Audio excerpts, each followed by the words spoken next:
वफाकी वज़ीर मनसूबा बंदी एहसन इकबाल और साबिक स्पीकर असद कैसर ने कौमी असम्बली में एक दूसरे पर इल्ज़ामात की बौछार कर दी। पहले बजट पर बहस में हिस्सा लेते हुए साबिक स्पीकर कौमी असम्बली असद कैसर ने कहा कि बजट हुकूमत का नहीं IMF का है। आप तो हमारे वक्त में कहते थे कि ये PTI-IMF की बजट है, अब इस किसका बजट है? कहां से ये बजट ये सिफारिशात कहां से आए हैं?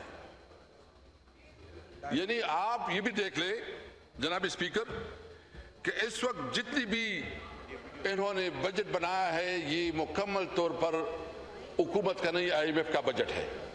हमने अपने वक्त में अवाम को क्या रिलीफ दी? हमने कंस्ट्रक्शन इंडस्ट्री को प्रमोट किया और कंस्ट्रक्शन इंडस्ट्री को भूमि मिली। हमने टेक्सटाइल इंडस्ट्री को प्रमोट किया और टेक्सटाइल इंडस्ट्री को भूमि मिली।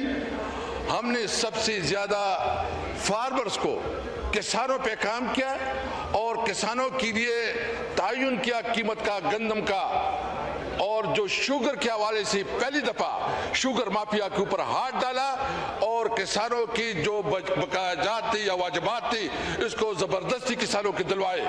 हैदराबाद कराची हमारे लिए बहुत अजीज है और वो इस बात का इतराफ़ करेंगे कि 75 साल से हैदराबाद में यूनिवर्सिटी नहीं थी और वफाकी हुकूमत ने खसूसी ग्रांट देकर हैदराबाद में नौजवानों के लिए यूनिवर्सिटी कायम की।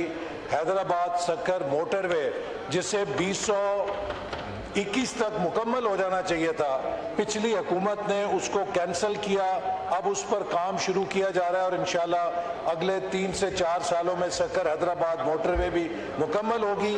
M9 जो कराची हैदराबाद मोटरवे है उसकी नई अलाइनमेंट के ऊपर काम शुरू हो गया है और इन्होंने K4 का जिक्र किया।